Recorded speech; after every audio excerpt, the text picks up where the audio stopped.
It has been said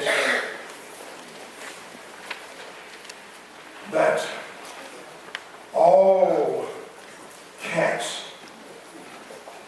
look black at midnight. I don't care how the cat looks in the daylight. When it begins to be midnight, all cats look black. But people don't want to discuss the blackness of midnight. They want to know how to come out of it. How do I come out of my midnight? The thing is that whether it is the midnight of Jewish slavery or the midnight of black slavery, we got the same question. The same question is, are there any lessons to be learned so we won't repeat our history? We can't go back and change the facts. The facts are what they are. But we can go back and learn some lessons. Amen. So we don't want to zoom in too close. We may miss the picture. We may need to zoom back to get all the picture on the screen. All right. So when we zoom back, we have to come to the question of there are one or two roads that you can get on that will lead you to your midnight. You can get on the road called willful ignorance, and you'll end up at your midnight.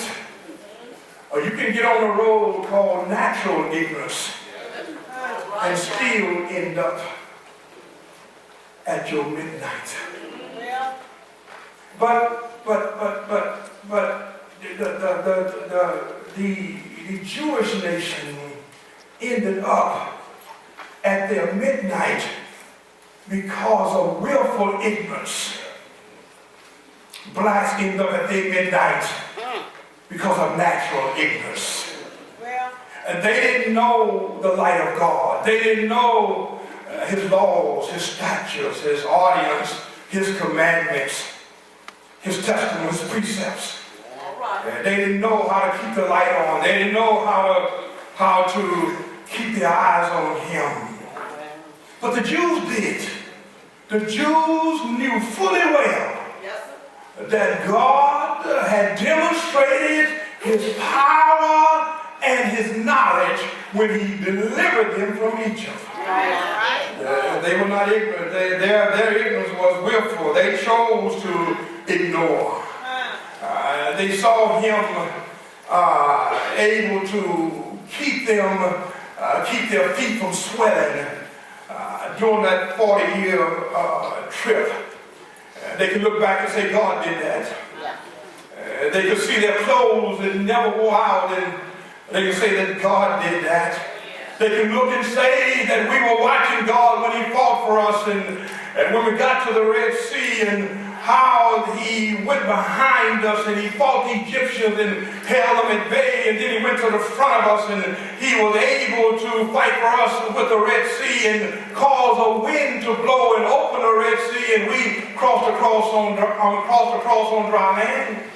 That was the time we get our harp and we begin to sing the praise of God, because God had delivered us out of Egypt. We knew how good God was. But yet still, because of willful ignorance, because God said, let me help you to stay out of your midnight. Let me help you to keep the light on. Let me help you to learn how to walk with me. So God intentionally gave them what they needed to be able to not get to their midnights. And what he said, this is what I need for you guys to do. Don't forget. The thing that will put you in your midnight, you forgot. You forgot how good he was. You forgot where he brought you from and brought you to and brought you through. You forgot. And God said, look, what I don't want you to do is to forget. When you look at Deuteronomy and listen to God's warning, Deuteronomy 8 and beginning at verse number 12, he says, verse 11, he says, beware, lest you forget the Lord your God by not keeping his commandments and his ordinances and his statutes, which I am commanding you today. Lest when you have eaten and are satisfied and have built good houses and lived in them, and when your herds and your flocks multiply, and your silver and your gold multiply, and all that you have multiply, and then your heart become proud, and you forget the Lord your God who brought you out from the land of Egypt, out of the house of slavery. He led you through the great and terrible wilderness with his fiery serpents and scorpions, with thirsty ground where there was no water. He brought water for you out of a rock of flint. In the wilderness he led you. He fed you manna from which your fathers did not know. But that he might humble you and that he might test you to do good for you in the end. Otherwise you may say in your heart, my power and the strength of my hand made me this wealth. But you shall remember the Lord your God, for it is he who has given you power to make wealth, that he may confirm his covenant with which he swore to your fathers as it is this day. And it shall come about, if you even forget the Lord your God, and go after other gods, and serve them and worship them, I testify against you today that you shall surely perish. What he said, what you should have done. Deuteronomy 8, verse 10 and verse 11, he said, this is what you should have done. When you got to the promised land, you should have, when you have eaten and are satisfied, this is what you ought to do. You ought to bless the Lord your God for the good land which he has given you. That's what you ought to do. Anybody been that good to you? Don't you think you ought to turn around and say thank you? Don't you think you ought to bless him? God say, I'm telling you, when you get there, like to keep you from forgetting that if you keep me on your frontal lobe and you keep praising me for this good land, all you got to do is look around. If you forget what I did for you in Egypt, look around where you are, and you will see that I'm still God. And I brought you to a land flowing with milk and honey. And yet, because of willful ignorance, they didn't keep their eyes on him. Yes. He gave them something else. And he said that I'm going to bring you to Mount Sinai because I need to give you some protection. I want to give you some protection that can protect you temporarily on the outside, but I'm going to get you to a place where you can be protected on the inside, because when I give you a new heart and a new mind, then you're going to be protected because you're going to do the right thing, but you're going to do it from the inside, not from the outside. So I'm going to give you something at Mount Sinai. I'm going to give you some laws, and these laws are going to make these people hate you. These laws will not let you be friends with them when you want to be friends with them. They don't want you to be friends with them. I'm going to put you in a state where they're going to despise you. They're going to despise your sacrifices. They're going to despise everything you do. But understand that that's for your protection. That's to keep you walking with me. That's to keep your eyes on me. Because you see, when you're under pressure, you look up. Oh yeah, you look up. He says, so I'm going to give you 3 sets of laws. I'm going to give you civil laws, and I'm going to give you ceremonial laws, and I'm going to give you moral laws, and even the civil laws is to help you get along. And then the ceremonial laws is how you worship me, walk with me. And if you would walk with me according to these moral laws, then you'll always keep your light on and you won't end up at your midnight. But willful ignorance, they chose to forget.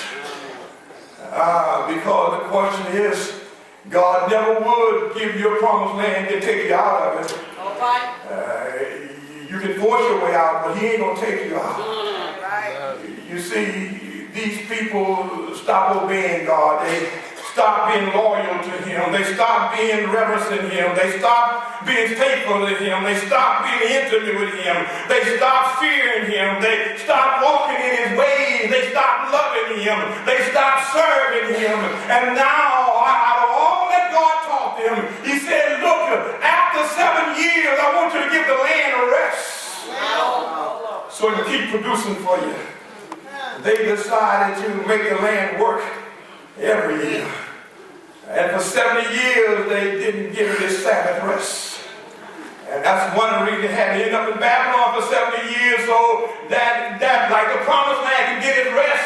But that's why they turned their back on God. And then he said, in 7 years, I want you to be able to let your slaves go free, like the male slaves and the women slaves, because that's the system I set up. But they decided, no, I need these people. Didn't let them go. You would think that how dark would it get?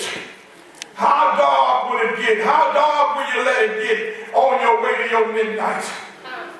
They began to offer a human sacrifice. You say, well, no, not Israel, not God's people. Yeah, they did that. They began to take their children and offer it up to the god called Molech and burn their children alive, because when they got to the promised land, they started watching the other people and what the other people doing with their God, and they began to act like the other people and then fall so far from God until the whole land got dark. Because God has taken them to move them. He sent prophet after prophet saying, I'm trying to tell you how to stay away from your midnight. But they stoned some and they killed others because they didn't want to hear from God. You see, it's amazing when you get so old, you start smelling yourself. You think you're grown now. You think you don't need God now. And you look around and you see all that God has done for you, and you catch your amnesia and you think you did that. And then now you stop looking up, and now you're only looking down. And now you're wondering, okay, can I make it by myself? Well, Jeremiah said, folks, I'm coming to you, I'm crying to you, I'm trying to help you understand. You can't do God this way and think you won't end up in your midnight. You can't do God this way. Yes, sir. Because you won't look like every other black cat. Okay. All black cats look the same at midnight. He said, you need to be very clear. God made you a different kind of cat. Yes, sir. But you won't be like these other folks. And so Jeremiah makes this statement. He says in Jeremiah chapter 8, he says, my sorrow is beyond healing. You remember Jeremiah, the weeping prophet. You see, some prophets care. Some prophets cry even though you make the wrong decision. Because they know God is not playing. They know God is holy and just as good as he's been to you, he can be just the other way. And so it's bothering Jeremiah. And I wish when people are sinning, it would bother us. I wish it would bother us to no end until we can't sleep. We keep praying for them and saying, God, forgive them. They don't know what they're doing. God, have mercy on them. But yet, we don't go down on knees and say, God, I'm going to intercede for them until they come back to their right mind. Because every time they leave home going to a distant land. But then when it's time to come back, now they're trying to come back like a prodigal son. for a cat to kill, looking for a ring, looking for shoes. But if you wouldn't have left the first place, you wouldn't have to come back to a place that you didn't leave from. Listen to Jeremiah. And my heart goes out to him because I watch my people and they not responding to God the way they need to. And I know God been good to us. I know He's blessed us more than we deserve. I understand why Jeremiah is with you. But there are consequences on how we treat God. There are major consequences. I don't care what them other folk do.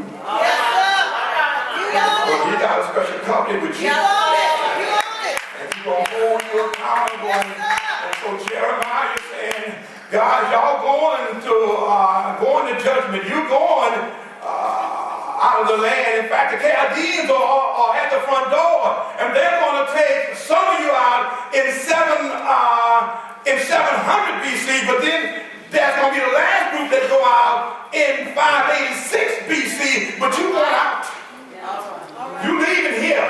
Yes, sir. And all because, not because your enemy is stronger than you. Yes.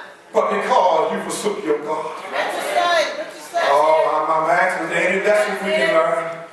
Can we learn any lessons from black slavery? Can we learn any lessons from Jewish slavery? Are there any lessons we can learn? Because God is a God that changes not. He's the same yesterday, today, forevermore. He was holy then, He's holy now. He's going to be holy when you leave here. And you need to treat Him as if He's holy. I'm trying to get through Jeremiah's reading here. Jeremiah said in verse 10, said, behold, listen the cries of the daughters of my people from a distant land. Is the Lord not in Zion? Is her king not within her? Why have they provoked me with their graven image and with foreign idols? Harvesting is past, summer is ended, and we are not saved. For the brokenness of the daughter of my people, I am broken, I'm mourning, dismay has taken hold of me. Then he asked this familiar question, and I got the same question. Is there a balm in Bible? Is there a balm? Is there a physician that can heal us? He said, is there a balm in Gilead? Is there a physician there? Why then has not the healing of the daughters of my people been restored? Jeremiah said, oh, that my head was water, and my eyes a fountain of tears, that I might weep day and night for the slain of the daughters of my people. He wept. Because I'm trying to give you the backdrop of how we got to be by the river and why we end up weeping at the river and why we refuse to sing. We don't feel like singing because we're in this strange land. Well, you remember when I told you that there are two ways to get to your midnight? You can take the road of willful ignorance or the road of natural ignorance. But nevertheless, it's your ignorance that gets you in your midnight. Yes, sir. All right. You have ignored who God is. Remember I told you they brought us from Africa? But we came because we didn't know the God of the Jews. We came because God had a plan for us. You see, we keep complaining about our transportation over here. So get the transportation, you hear it. Yes, sir.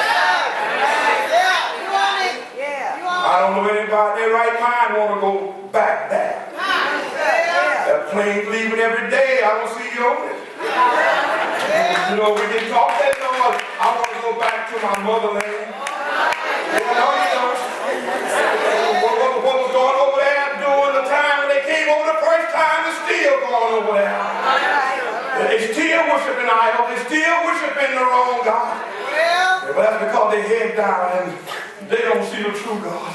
But God had a plan for them. God is the one that brought us here. I don't ever want you to think that some white man decided to bless you by bringing you over here to this good land. And I'm telling you, it is a good land. But I'm like Joseph now. What they meant for evil, God meant for good. Oh yes, some of the things were deployable, but God's hand was upon us. There ain't no people in the history of this world that's ever suffered like black folk. You can try to compare it with the Jewish Holocaust, but it falls way short. Now I think God made you black on purpose. Everybody can't handle being black. Look at all the stuff you had to endure, what you had to come through. In fact, we're the only people that they said were not human.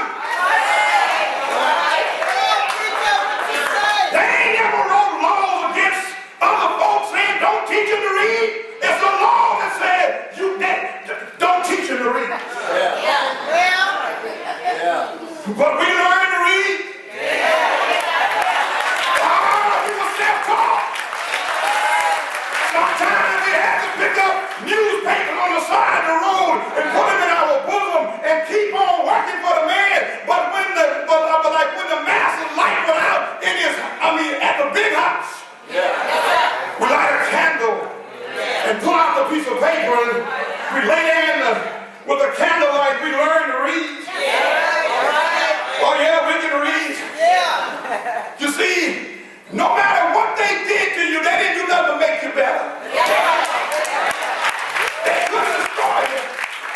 They had too much on the inside that God put there. They couldn't destroy you. And every discipline they threw you in, you came out on top. You got something to praise God about. You got something to say, God, I ain't got no problem with my history.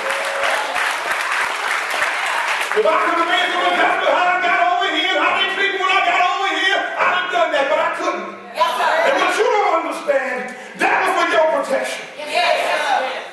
Don't you know if he'd have made you with straight hair, blue eyes, same color skin, talk like them, walk like them, when you got here, they'd open their arms up and call you brother. But God, he was giving you temporary protection until you got the protection on the inside. Because see, they don't have nothing to do with you. You had your color fountain. I know y'all forgot. You had your color bathrooms. I know you forgot. You couldn't sit on the main floor of the sanctuary. You had to sit up in the balcony. All right. You see, we have forgotten from whence we come. So anyway, let's not go too long. Let me say what you ought to do about if you made it to your midnight. You see, some of us are in our midnight. Yes, sir. And yeah, we did it. We knew some things God said do, and we went on to do them anyway. We ended up in our midnight.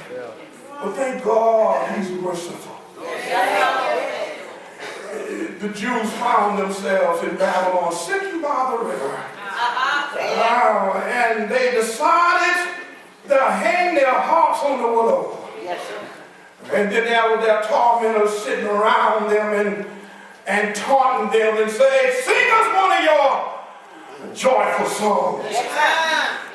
Come on, tell me about how he he delivered you from Egypt. Tell me how he gave you laws and statutes, orders and commandments. Tell me how he fed you in the wilderness. Tell me how your feet didn't swell. Tell me how he led you with a pillar of cloud by day and a pillar of fire by night. Tell me how he opened the Red Sea. Tell me how he fought all the other nations before you got here. You tell me, and you ought to be singing, but you have decided to hang your harp on the tree.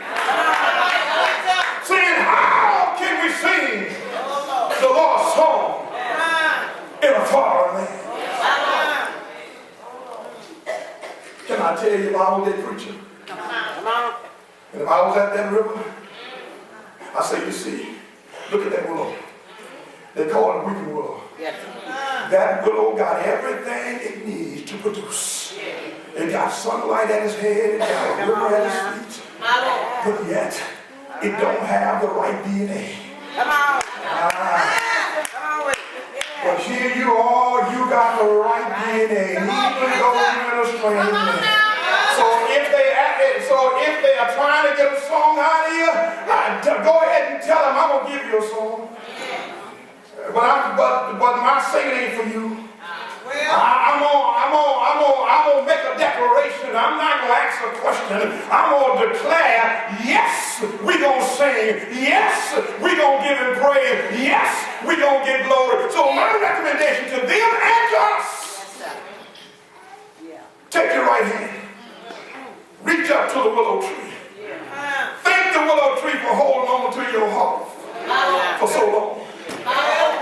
You see, we have hung our harps on the willows of our own hearts. And that's why we can't sing, because we ain't took it down yet. But my recommendation is that you take it and you take it down and then you begin to tighten up the strings. Because you can't make sweet music with loose strings. You need to tighten up the strings on your harp. You need to begin to tighten them up and begin to remember what God did for you. Take your eyes off of what you're looking at. And look to the hill for what's coming. All your help. And see, I'm trying to tell you, God says, if my people that are called by my name will humble themselves and pray, then they'll hear from heaven and I will heal their land. But we got to get back to where we sing in the Lord's song. Every time we come in here, we got to be singing the Lord's song. And I can't sing for you, you can't sing for me, but I can sure sing for me, and you all be able to sing for you. But you should have tasted by now that the Lord is good. He was only good to Abraham and Isaac and Jacob. He's been good to you too. So you got a reason to sing. Can I tell you something else I saw God do with these people? If they had just looked up, they could have seen that God in his infinite mercy had already made provision before they got there. He's the only God I know can know you're going to mess up. Let you mess up. Get ahead of you in your midnight and wait on you. And then get ready to deliver you out of your midnight. And I tell you, I did that. He prepared before he got there. You see a group of fellas over there, and if they had just looked up, took their harps off the willow, looked up, and said, now, look what God has done.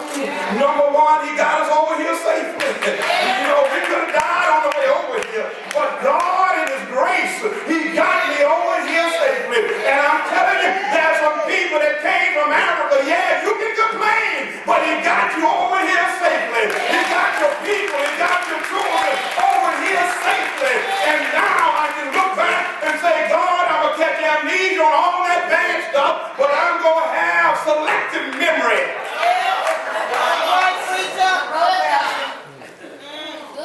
They could have looked up into the big house and say, look,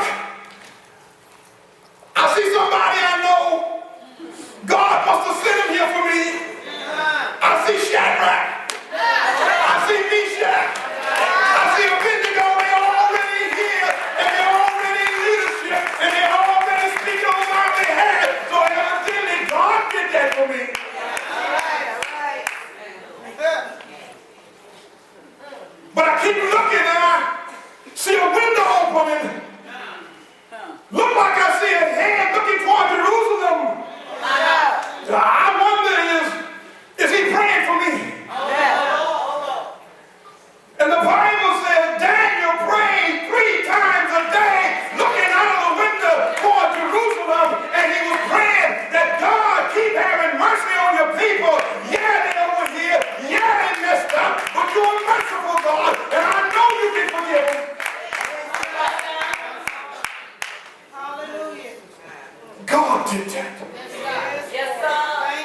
you look in your life, yes, sir. Yes, sir. You've been good. I don't care how bad Yes, you sir. messed up. Yes, sir.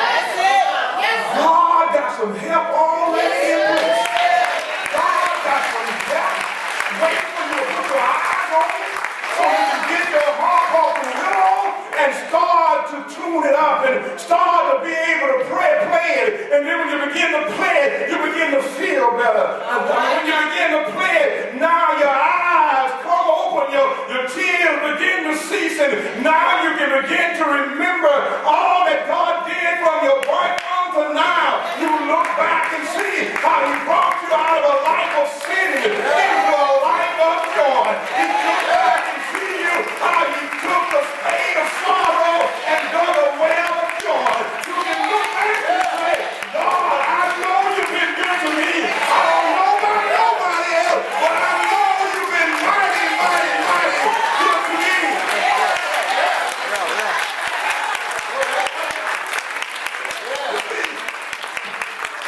I just told you that all cats look black at midnight.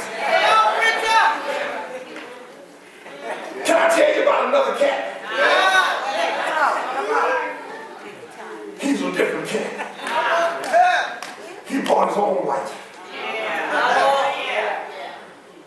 And I'm watching this cat. He came among us to be one of us.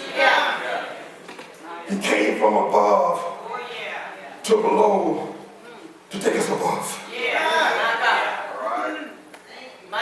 Can I tell you about this cat? When the lights started coming on and you thought he was like all them other cats, he's a little bit bigger. He got a mane. He's a lion. I'm trying to tell you about a little cat. He's the Lion of Judah. He's God's lion.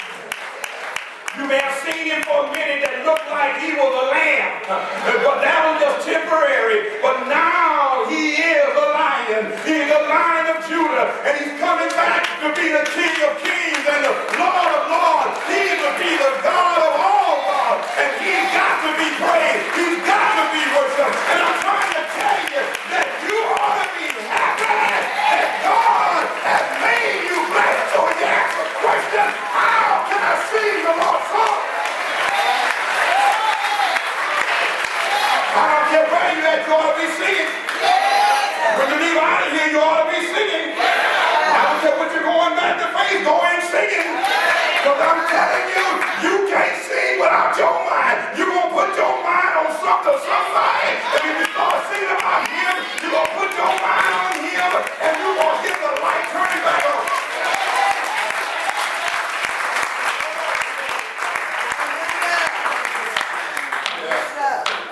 Tell your children how we got over. We may have came through the blood of the slaughter, but we got here. Tell them we ain't always had color TV.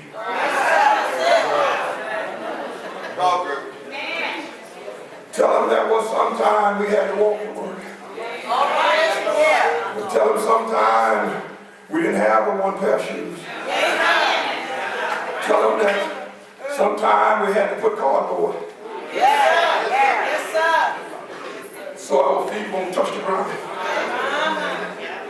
Tell them, don't make them think it's always been this way. Somebody suffered for us to get here. Somebody paid for us to get here. And the greatest thing we can do is honor them. Thank you, Just say Lord. thank you. Amen. No, you're right. No, you're right. Oh, I got so much to say, but they don't let me say it.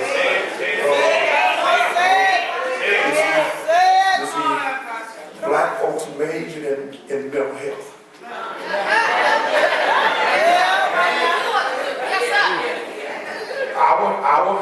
Our children didn't need all that medication. Because we couldn't figure out what's going on in their life. Mama had medication. Can I tell you what kind of medication Mama had? Mama had that medication. She said, come on, I see you are not feeling well. And Mama, how you know I'm not feeling well? Because you keep acting a fool. I tell you, you don't let go. I know you're not feeling right. So,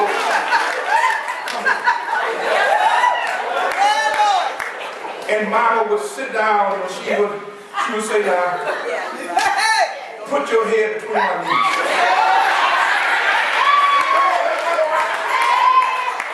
I've been there. You didn't know what was coming? But you know your mama said, put your head between her knees. And when you put your head between her knees, she came from behind her back with a surprise. And all she had was tail, and she wore that tail out, and she is dancing all over the place. But because your ear was caught between her knees, you couldn't get away. But when she got through with you, you act right, you look right, you stood up right, you left out like you had some sense, you didn't talk back no more.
I'm black and proud.